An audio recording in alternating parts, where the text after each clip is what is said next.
ہم بیٹھے ہیں سپریم کورٹ میں اور یہ جو خوبصورت پودے نظر آ رہے ہیں, ہری بھری گھاس آپ کو نظر آ رہی ہے, یہ سپریم کورٹ آف پاکستان میں انصاف کا سب سے بڑا ادارہ. اللہ کے بعد اگر یہاں پر آپ کو انصاف کوئی دے سکتا ہے تو وہ یہی عدالت دے سکتی ہے. اور آج یہاں پر جو گفتگو ہوئی ہے بڑی امپورٹنٹ.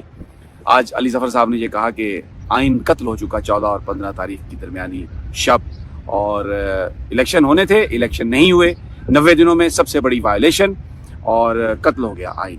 بڑی امپورٹنٹ سٹیٹمنٹ. اور بھی بہت کچھ انہوں نے کہا. شعیب شاہین صاحب بھی میرے ساتھ آپ کو نظر آ رہے ہیں, اسلام آباد ہائی کورٹ بار کے سابق صدر ہیں, لیکن ان کے جو کام ہیں, جو یہ آئین کی بحالی کے لیے جس طریقے سے کھل کر سامنے آئے ہیں, پورا پاکستان نہ صرف اس کی تعریف کر رہا ہے بلکہ یہ اب ان چند لوگوں میں سے رہ گئے ہیں جو ٹارچ بیرر ہیں. اور ادھر یہ محسن صاحب بھی بیٹھے ہوئے ہیں, یہ بھی بڑے زبردست رپورٹر ہیں کورٹ کے, ان سے بھی اوپینین لیتے ہیں. سب سے پہلے تو شعیب شاہین صاحب یہ بیان فرمائیے کہ آج جو عدالت کی کارروائی تھی اس میں توقع یہ کی جا رہی تھی کہ سٹے آرڈر مل جائے گا. یہ جو نیا قانون ہے جس کے تحت نواز شریف اور جہانگیر ترین جو ہیں وہ واپسی کی راہ ہموار کرنے کی کوشش کر رہے ہیں, ان کو اپنی سزاؤں کے خلاف اپیل کا حق جو ہے وہ ملنے کا امکان ہے. اور ایک پروپیگنڈا پاکستان میں یہ چل رہا ہے کہ بہت جلد وہ سیاست میں آ جائیں گے. تو آج اس میں سٹے آرڈر نہیں ہوا, اور منگل کی جو اگلا جو منگل ہے اس کی تاریخ ہے. جو بھی پروسیڈنگ ہوئی اور جو علی ظفر صاحب نے بھی کہا کہ یہ جس طرح آئین قتل ہو گیا پاکستان میں, what do you say, what do you make out of today's hearing? دیکھیں میں سمجھتا ہوں کہ سمیع ابراہیم صاحب آج بھی ماشاءاللہ ہمیں اپریشیٹ کرنا چاہیے chief justice of Pakistan justice Umar Raza صاحب, منیب صاحب اور جاز الحسن صاحب, یہ آج بھی آئین اور قانون کی حکمرانی کے لیے ڈٹ کے کھڑے ہیں اور اپنا کام کر رہے ہیں. جو ان کی اپلیکیشن ہے, جو ان کی اسٹیچوٹری ذمہ داری ہے, کانسٹیٹیوشنل ذمہ داری ہے. دیکھیں جو پارلیمان ہے وہ تو پبلک کے لیے تو کوئی کام کر نہیں رہی ہے, وہ تو صرف مافیا کے ان افراد کے لیے کام کر رہی ہے جو ان کے ایک لحاظ سے بینیفیشریز ہو سکتے ہیں اس قانون کے مطابق, اور جو کہ ایکچولی ہیں. پہلی بات تو ایک تھی سے انہوں نے کئی شکار کیے. پہلا جو قانون لائے تھے انہوں نے تو وہ اس میں سے ہٹا دیا تھا کہ جی چیف جسٹس صاحب اکیلا تو کانسٹیٹیوشن بینچ ہی نہیں کر سکے گا, اور اس کے اندر بہت ساری اور انکانسٹیٹیوشنل چیزیں ڈال دی جس کو اسٹے کر دیا سپریم کورٹ آف پاکستان. اب یہ جو دوسرا لائے ہیں یہ بھی ایک ٹرک تھا. 2-3 چیزیں ضروری تھیں. جب الیکشن کمیشن آف پاکستان نے ریویو پٹیشن فائل کی اور ریویو خارج ہونے کے قریب تھا تو وہ یہ نیا لا آ گیا. انہوں نے کہا کہ اس کا سٹیٹس تو یہ ہوگا کہ یہ سیم بینچ نہیں سنے گا, اس کا لارجر بینچ سنے گا. لہٰذا وہ جو آرگومنٹس ہو چکے تھے وہ سارے کے سارے ضائع اور دوبارہ سے شروع ہوگا. دوسرا ان کو یہ فائدہ یہ مل گیا کہ یہ پروسیڈنگز جو کہ لمبی ہو سکتی تھیں وہ اتنی لمبی کرنے میں وہ کامیاب ہو گئے. جو 14 مئی کا الیکشن تھا ان کو یہ شک تھا کہ اب 14 جون کا الیکشن کی ڈیٹ نہ آ جائے اس سے, اور پھر کنٹمپٹ پروسیڈنگز نہ شروع ہو جائیں, اور جب تک ریویو پینڈنگ ہے وہ کنٹمپٹ شروع نہیں ہو سکتی. سوال ہے کہ کیوں نہیں کی کنٹمپٹ پروسیڈنگز عدالت؟ دیکھیں عدالت کو تو چاہیے تھا کہ ریویو کے بے شک ہوتے ہوئے ججمنٹ تو سسپینڈ نہیں ہوئی, وہ تو کنٹمپٹ پروسیڈنگز تو ساتھ شروع چل سکتی تھی. دیکھیں جو علی ظفر نے کہا آئین وفات پا چکا رات کو, وہ بات درست ہے.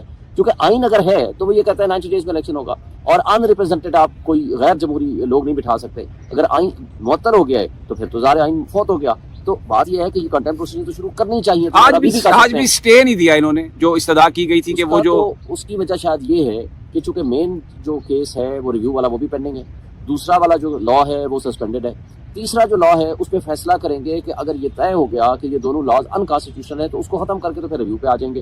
اگر یہ ثابت ہو گیا کہ یہ کانسٹیٹیوشنل ہیں, قانون کے مطابق بنائے گئے ہیں ان میں سے کوئی ایک لا, تو پھر لارجر بینچ بنے گا اور اس کے مطابق وہ پھر ریویو سنا جائے گا. میرا خیال ہے کہ اسٹے دینے نہ دینے کا کوئی ایفیکٹ نہیں ہے, کیونکہ اگر اسٹے دے بھی دیں تو اس کا بھی کوئی امپیکٹ نہیں ہے, اور اگر اسٹے نہیں دیتے ہیں تو نہیں, اگر اسٹے دے دیتے ہیں تو پھر وہ نواز شریف اور جہانگیر ترین اپنی درخواست کیسے فائل کر سکتے ہیں؟ پھر تو وہ درخواست ہی فائل نہیں ہوگی.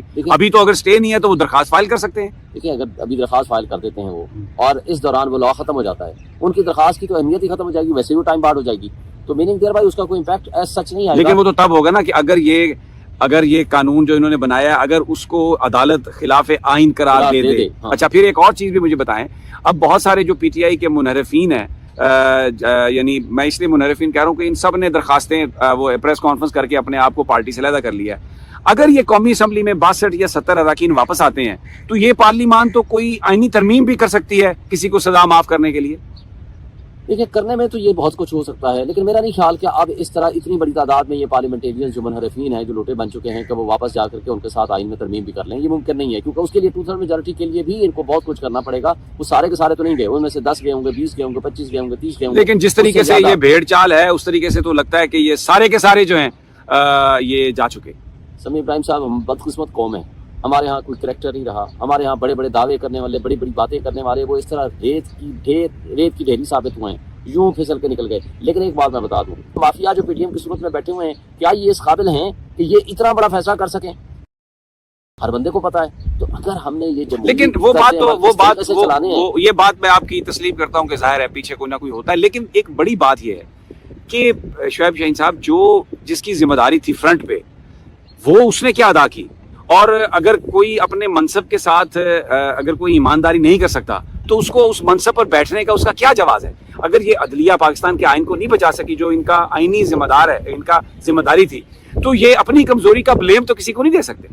دیکھیں بات آپ کی ٹھیک ہے, یہ سب سے پہلی اور بنیادی ذمہ داری ہے عدلیہ کی کہ وہ آئین کا تحفظ کریں, لوگوں کے بنیادی انسانی حقوق کے تحفظ کی انہوں نے قسم اٹھائی ہوئی ہے اور they are bound to do it. اور اگر یہ نہیں کر سکتے تو ان کو ظاہر ہے پھر وہاں اس کرسی پہ بیٹھنے کا حق نہیں ہے. لیکن میں سمجھتا ہوں کہ بہرحال سپریم کورٹ نے, چیف جسٹس آف پاکستان نے اس پہ اپنا پازیٹیو رول ادا کیا, فیصلے وقت پہ دیے, ان فیصلوں کو عمل درآمد کرنے کے لیے بارہا نوٹسز کیے.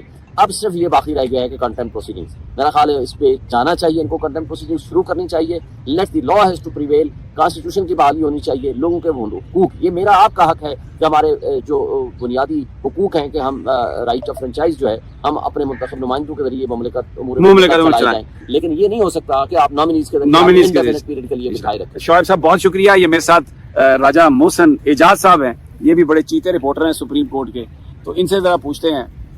آپ نے شعیب صاحب کی بھی ساری بات سنی. محسن, آپ یہ جو کچھ ہو رہا ہے عدالت میں آج, جس طرح دلائل اور جس طرح علی ظفر صاحب بولے ہیں, تو مجھے لگا نہیں ہے کہ سپریم کورٹ کے اندر آج بھی ہم نے وہ چیز دیکھی ہو کہ جیسے کوئی وہ عملی طور پر کوئی ایکشن لینے کے موڈ میں. دیکھیں سبھی صاحب, سپریم کورٹ آف پاکستان کی ذمہ داری تھی کہ آرٹیکل 224 کے تحت انتخابات 90 روز میں ہونے ہیں, وہ الیکشن کروانے کا انہوں نے آرڈر دے دیا. ابھی شعیب صاحب جیسے کہہ بھی رہے تھے کہ انہوں نے اس کے بعد نوٹسز بھی کیے, چیمبر میں بھی بلایا, کہا کہ پیسے دیں, جو ریکوائرمنٹس ہیں الیکشن کمیشن کی الیکشن کروانے کے لیے وہ دیں, لیکن انہوں نے نہیں دی. اور بڑی زبردست بات تھی آج علی ظفر صاحب کی, آپ نے اپنے انٹرو میں بھی بتائی کہ آئین اس وقت وہ کہتے ہیں کہ قتل ہو چکا ہے, ملک میں کوئی آئین نہیں ہے. اور اس کی دو وجوہات بھی بتائی انہوں نے کہا کہ ایک وجہ کہ آئین بڑا واضح ہے, 90 دن میں الیکشن ہونے تھے, نہیں ہوئے. پھر سپریم کورٹ کا ایک حکم تھا بڑا واضح کہ الیکشن کرائیں, اس پر بھی نہیں ہوا. تو یہ دو وجوہات انہوں نے بتائی آئین کے وفات پا جانے کی, اور یہ بھی بتایا کہ اس وقت ملک میں کوئی آئین کی عملداری نہیں ہے. باقی دیکھیں سپریم کورٹ کا کام فیصلہ دینا ہے. سمی صاحب, سپریم کورٹ کے پاس کوئی اپنی فورس نہیں ہے, یا چیف جسٹس صاحب یہ نہیں کر سکتے کہ ڈنڈا لے کے چلے جائیں خود کے جی میرے فیصلے پر عمل کرو. ان کا کام ہے فیصلہ دینا, انہوں نے فیصلہ کر دیا ہے. اور باقی یہ ہے کہ اب نہیں, یہ بات صحیح ہے انہوں نے فیصلہ کیا, لیکن میری بات سنیں, جس طرح عدالتوں کا مذاق اڑایا گیا, لوگ ضمانتیں لے کے باہر آتے اور ان کو وہیں سے گرفتار کر لیا جاتا ہے ایک اور مقدمے میں, تو سپریم کورٹ کا یہ بھی تو کام ہے عدالتوں کا دیکھنا کہ یہ جو کچھ ہو رہا ہے یہ بدنیتی کی بنیاد پر ہو رہا ہے, کوئی ایویڈنس ہے. لیکن اس کے حوالے سے ہم تو نہیں دیکھتے کہ کوئی ایسا آرڈر آیا ہو کہ جن لوگوں نے بار بار وہ پکڑتے رہے, اور کچھ لوگ تو ایسے ہیں جن کو 5 دفعہ وہ پکڑا گیا اور وہ عدالت سے ضمانت کرا کے نکلتے تھے اور پکڑ لیے گئے. تو یہ جب اس طرح لالیسنس ہو اور اس پہ سوائے ریمارکس کے فیصلہ کوئی نہ آئے تو لوگوں کو مایوسی تو ہوتی ہے نا محسن.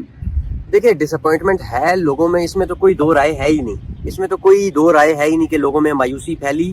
لیکن دیکھیں سپریم کورٹ کے پاس جب کوئی معاملہ آیا نا سمی صاحب, تو یہ اس کے اوپر انہوں نے بڑا